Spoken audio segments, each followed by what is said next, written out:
Perbarui ilmu Islam kamu bersama Religion di tv1news.com dan TV1 Connect.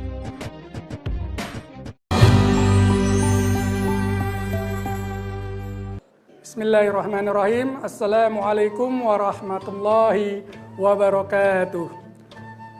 Innal hamdalillah nahmaduhu wa nasta'inuhu wa nastaghfiruhu wa na'udzubillahi min syururi anfusina wa min sayyiati a'malina. Man yahdihillahu fala mudilla lahu wa may yudlil fala hadiyalah.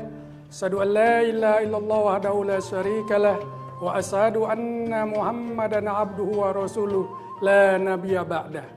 Allahumma sholli ala sayyidina Muhammadin wa ala alihi wa ashabihi ajma'in, amma ba'd. Alhamdulillah. Puji dan syukur kehadirat Allah Subhanahu wa taala yang senantiasa memberikan kita nikmat, terutama nikmat iman, nikmat Islam, nikmat kesehatan, dan alhamdulillah dengan nikmat-nikmat itu kita bisa meningkatkan kualitas ibadah kita kepada Allah Subhanahu wa taala. Dan kita sebagai umat Nabi Muhammad SAW jangan lupa untuk selalu bersalawat kepada Nabi Muhammad SAW. Dengan salawat itu akan mendapatkan insya Allah syafaat dari beliau di hari kiamat nanti. Amin ya rabbal alamin. Para jamaah, Assalamualaikum Nusantara yang berbahagia, yang selalu senantiasa tidak berputus asa untuk menuntut ilmu. Hari ini saya akan sampaikan tentang jaga masa mudamu sebelum masa tuamu. Allah Subhanahu wa taala berfirman, wal as, demi masa, demi asar, innal insana lafil urs. Sesungguhnya setiap manusia itu, setiap diri-diri manusia itu khusr, di dalam kerugian yang nyata, rugi. Walaupun setiap tahun dia mendapatkan miliaran pendapatan yang luar biasa setiap tahunnya. Walaupun kedudukannya sangat luar biasa. Walaupun tanah sekian hektar, tetapi kata Allah Subhanahu wa taala, sesungguhnya manusia di dalam kerugian. Illa, kecuali alladzina, orang-orang yang beriman. Illalladzina amanu wa amilus solihat. Setelah dia beriman, dia berusaha untuk melakukan amal-amal soleh. Apa itu amal solehat? Yaitu amal standarisasinya sesuai dengan Al-Quran dan sesuai dengan As-Sunnah dan perkataan kaul atau aqwal minal al-ulama, perkataan-perkataan ulama. Kalau ini kita bisa lakukan amalan-amalan solehat ini, maka yang pertama, kita tidak termasuk orang-orang yang merugi. Dan yang kedua, amal ibadah kita dihitung oleh Allah Subhanahu wa taala. Illalladzina amanu wa amilus solihat. Apalagi amal soleh itu contohnya, wa tawassaw bil haq wa tawassaw bil sabr. Yaitu saling menasehati di dalam al-haq, di dalam kebenaran. Al-haqqu mir rabbik. Kebenaran itu datangnya dari Tuhanmu. Ketika kita paham bahwasanya ini adalah kesalahan, maka harus kita perbaiki. Harus kita islah. Kenapa? Karena nanti kalau kita diamkan, kemaksiatan itu akan berdampak lebih masif di dalam kehidupan kita. Kalau sudah masif, sudah besar, maka effort yang kita akan lakukan lebih besar lagi. Kemudian watawassaw bis sabr, dan kita memberikan nasihat kepada orang-orang di sekeliling kita dengan nasihat-nasihat penuh dengan kesabaran. Jadi sabar itu tidak ada batasnya. Terus kita melakukan kesabaran untuk melakukan nasihat-nasihat kebenaran. Jadi ada 4 kunci bahwasanya orang itu tidak akan merugi di pandangan Allah Subhanahu wa taala. Yang pertama yaitu beriman. Alhamdulillah kita sudah beriman. Tapi iman saja tidak cukup, harus melakukan amal soleh. Amal soleh itu banyak sekali yang kita lakukan. Kemudian yang ketiga yaitu melakukan nasihat yang benar, yang hak. Yang keempat, sabar dalam menyampaikan nasihat-nasihat kepada saudara-saudara kita. Maka menurut Imam Syafi'i rahimakumullah, apabila Allah tidak menurunkan hujjah atau ayat-ayat lain selain surat Al-Asr ini, maka ini sudah cukup, manusia sudah paham fungsi kehidupannya di muka bumi ini. Lauma anjalallah hujjatan ala khulqihi illa hadhihi surah lakafathum. Kalau seandainya Allah Subhanahu wa taala tidak menurunkan hujjah surat-surat lain dari Al-Qur'an untuk makhluknya, maka surat ini sudah cukup menjadi hujjah yang kuat fungsi kita sebagai khalifah di muka bumi. Maka daripada itu khususnya yang kami sampaikan untuk hari ini adalah orang-orang muda. Rasulullah Shallallahu Alaihi Wasallam bersabda, "Iktani khamsan qoblal khamsin." Jaga 5 perkara sebelum 5 perkara yang lain datang menghampiri kehidupanmu.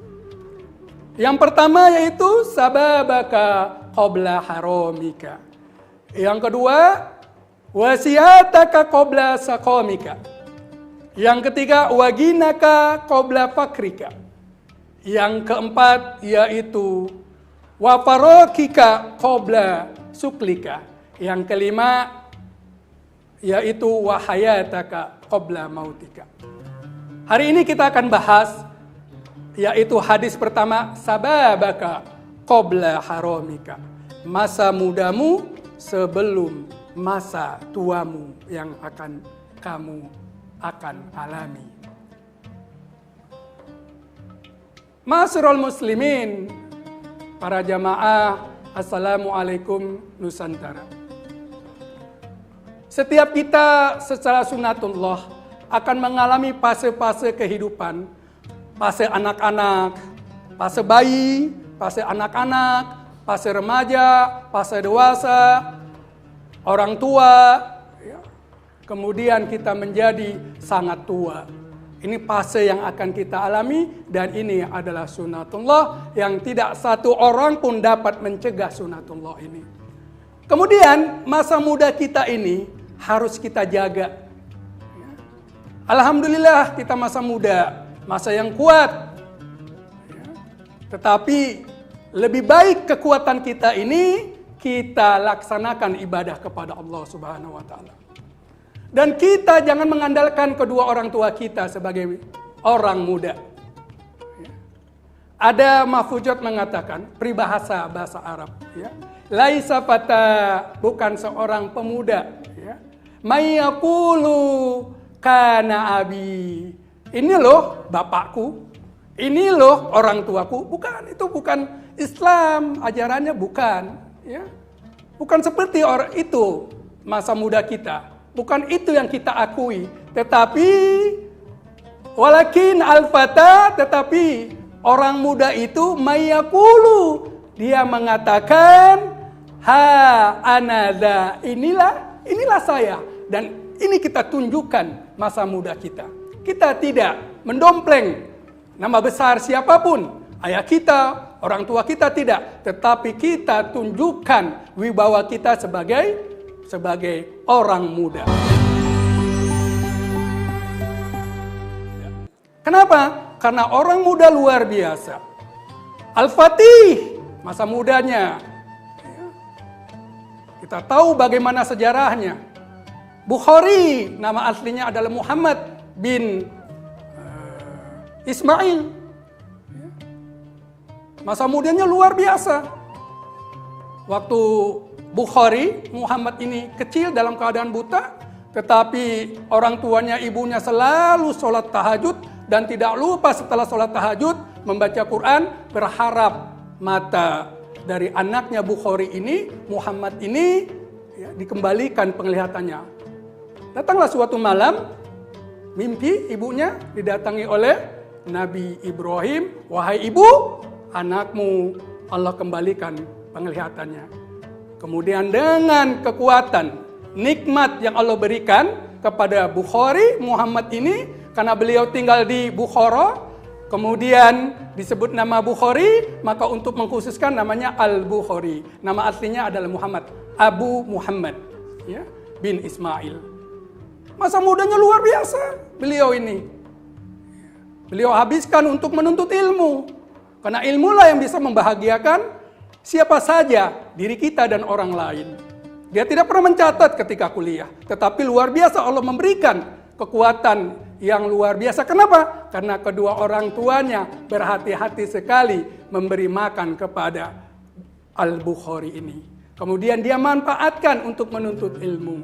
Masya Allah, ketika di kuliah tidak pernah mencatat. Kalau bahasa sekarang dibully Imam Al-Bukhari karena nggak pernah mencatat. Dikumpulin itu semua teman-temannya. Kemudian Bukhari ya, menjelaskan semua pelajarannya termasuk hadis, 150 hadis. Beliau hafal apa yang disampaikan syekh-syekhnya waktu di kuliah tersebut. Masya Allah, ya, itu masa muda kita habiskan untuk menuntut ilmu. Kemudian kita lihat di masa muda ini siapa lagi? Kita buka di surat Al-Kahfi, 7 pemuda masuk surga karena tidak mau sujud kepada raja yang jolim. Mereka bersembunyi di gua Al-Kahfi. Kemudian mereka awal. Ingatlah ya, ketika para pemuda ini berdoa kepada Allah Subhanahu wa taala. Doanya luar biasa. Wahai lana min amrina rosada. Ya Allah, sempurnakanlah hidayah-Mu kepada kami untuk urusan kami. Kemudian doanya didengar oleh Allah Subhanahu wa taala. Pemuda yang penuh dengan tauhid ini. Dan ini harus kita contoh. Pada robna ala adanihim fil kafi sinina adada. Kemudian Allah tutup telinga mereka dan Allah tidurkan mereka selama 350 tahun. Jadi Allah tutup dulu telinganya. Kenapa kita bangun? Karena telinga kita mendengar sesuatu yang berisik, maka kita bangun. Nah, Allah tutup telinganya, tidur sampai 350 tahun. Allah berikan tanda kekuasaan kepada orang-orang yang masa mudanya itu dia gunakan. Ini loh saya, bukan ini loh harta bapak saya, ini loh perusahaan bapak saya, bukan. Tetapi ini saya dan saya akan lebih mampu bertauhid, membela agama Allah dan sukses dunia maupun akhirat. Itulah seorang pemuda yang didambakan oleh Allah Subhanahu wa taala. Kemudian yang terakhir, siapa lagi pemuda yang kita bisa beri contoh? Yaitu Imam Al-Mahdi, keturunan dari Nabi Muhammad SAW yang nanti dibaiat oleh umat muslim, tetapi sedikit sekali yang membaiat beliau. Kenapa? Karena hanya orang-orang yang melakukan haji saat itu sedikit sekali. Kenapa sedikit? Sekitar 330 orang. Karena musim penyakit yang luar biasa. Mungkin corona ini. Mungkin. Wallahu alam bisawab. Cuman 330 yang memberikan baiat kepada Imam Mahdi. Dan Imam Mahdi lah yang akan memberikan kemenangan demi kemenangan kepada umat muslim. Adalah seorang pemuda. Para jamaah, Assalamualaikum Nusantara. Di zaman Rasulullah SAW ada 2 pemuda yang sangat mencintai Rasulullah SAW. Mereka ini kakak adik, Mu'adz bin Afra dan Muawidz bin Afra. Mereka masih belasan umurannya, tapi cintanya kepada Allah, cintanya kepada Rasulullah jangan ditanya lagi. Mereka ingin membunuh yang namanya Abu Jahal, yang telah menghina Rasulullah SAW pada saat perang Badar. Mereka datangkan pamannya di situ. Ya paman, Abdurrahman bin Auf. Yang mana yang namanya Abu Jahal? Apa yang kau inginkan? Aku ingin bunuh dia. Kenapa? Karena dia telah melecehkan Nabi Muhammad SAW, junjungan kami, cintanya kami. Kemudian Abdurrahman bin Auf melihat Abu Jahal dari kejauhan, dilindungi 10 barisan lengkap dengan senjata perang. Tidak ada takutnya kedua pemuda ini. Dia pacu kudanya. Ya. menghantam 10 lapisan para prajurit Abu Jahal.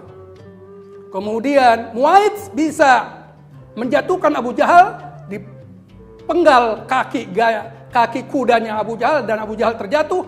Kemudian apa yang terjadi? Abu Jahal pun dapat dilukakan. Tapi sayang, Mu'adz meninggal. Kemudian disusul oleh adiknya, kena sabetan pedang. Kemudian tangannya itu sangat luar biasa parahnya dan ingin putus. Kemudian apa yang terjadi? Oleh Mu'adz tangannya ditarik, diinjak, kemudian ditarik, putuslah tangan itu. Kemudian lanjut lagi berperang.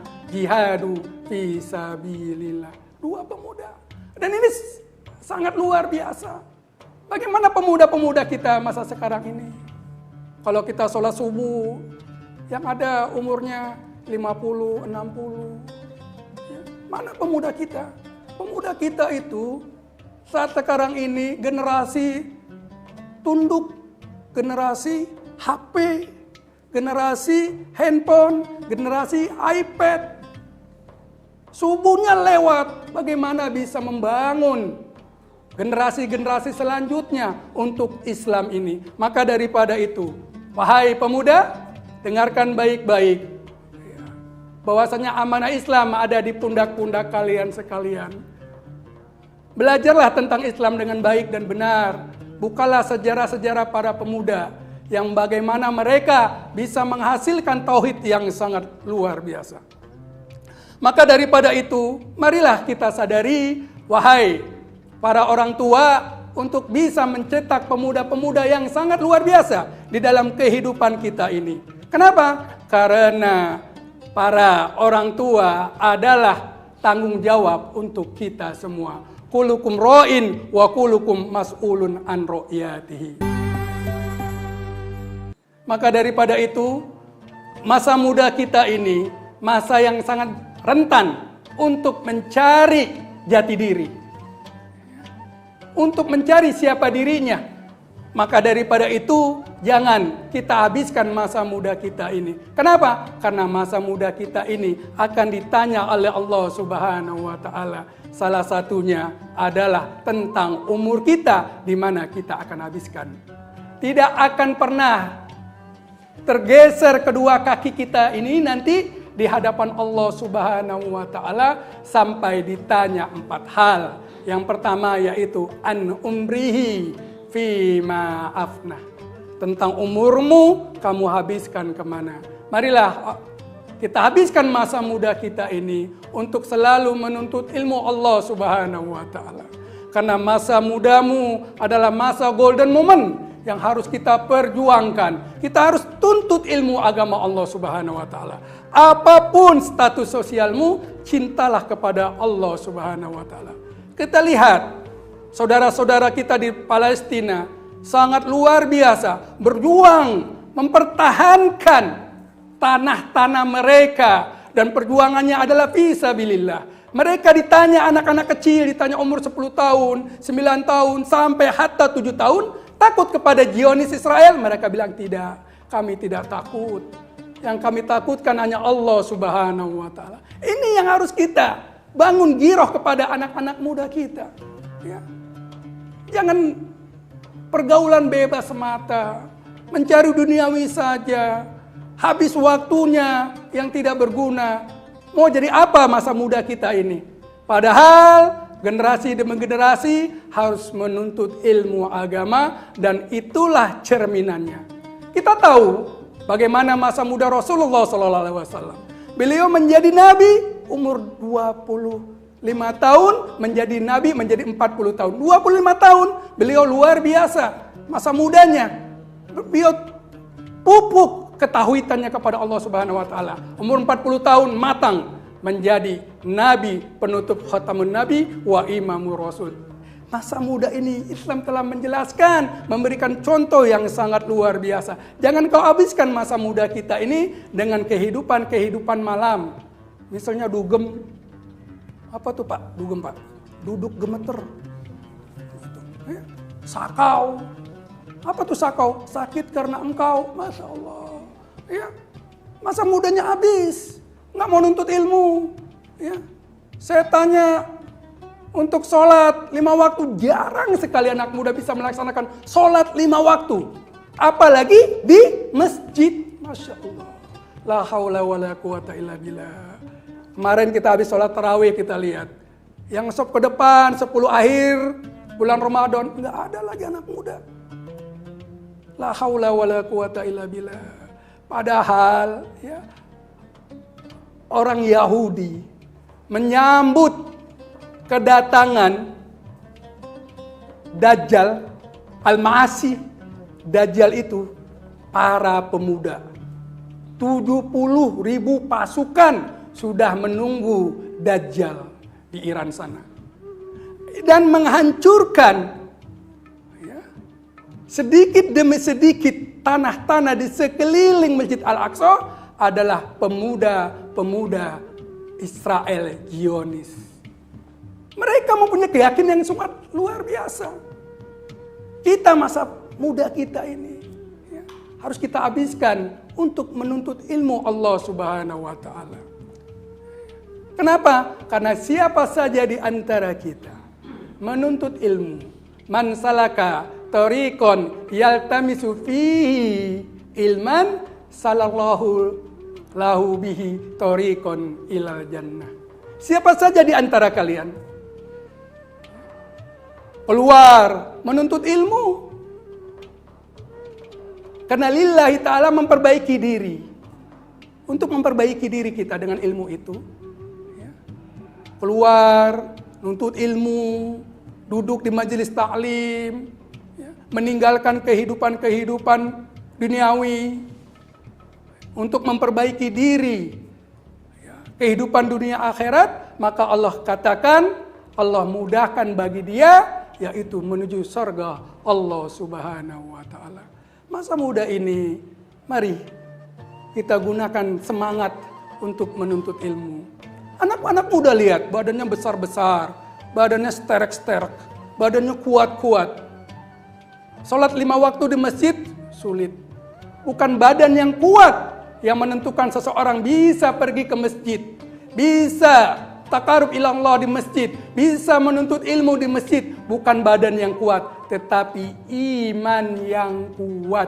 Inilah yang harusnya kita sebagai orang tua, saya sebagai orang tua ya, punya anak 3, laki-laki semua, ingin mendidik mereka supaya menjadi ya, al-fatih ya, yang bisa merebut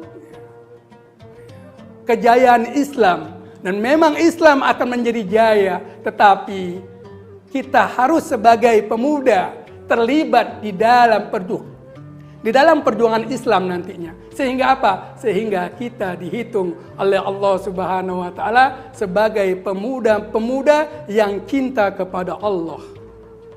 Coba kita tanya pemuda-pemuda sekarang, sebutkan 5 saja nama sahabat Nabi. Nggak ada yang ngerti. Coba sebutkan 5 artis Korea. Tahu semua. Sampai makanannya juga tahu. Sampai kehidupan artis Korea tahu. Tapi sebutkan 5 sahabat Nabi. Itu Masya Allah. La haula wa la quwata illa billah. Ya, digresi pengetahuan tentang Islam ini luar biasa. Marilah kepada orang tua kita didik anak-anak kita menjadi anak-anak yang kuat, yang bertauhid. Dan ini tidak samlabin, dengan kata-kata yang mudah kita bisa ya, mencetak anak-anak kita menjadi anak-anak yang bertauhid. Tetapi kita sebagai orang tua harus memberikan contoh kepada anak-anak kita sehingga mereka mempunyai uswatun hasanah, yaitu pertama Rasulullah SAW, para sahabat, para tabi'in, para tabiut, dan kita sebagai orang tua. Ajak anak-anak kita ke masjid untuk beribadah kepada Allah Subhanahu wa Ta'ala. Dibiasakan cinta kepada masjid, cinta kepada rumah Allah, dan insya Allah Allah cinta kepada kita semua, terutama kepada orang-orang penerus kita, yaitu anak remaja. Mudah-mudahan tergerak hati kita untuk mendidik anak kita menjadi anak-anak yang soleh dan soleha. Subhanaka Allahumma wa bihamdika asyhadu an la ilaha illa anta astaghfiruka wa atubu ilaik. Assalamualaikum warahmatullahi wabarakatuh.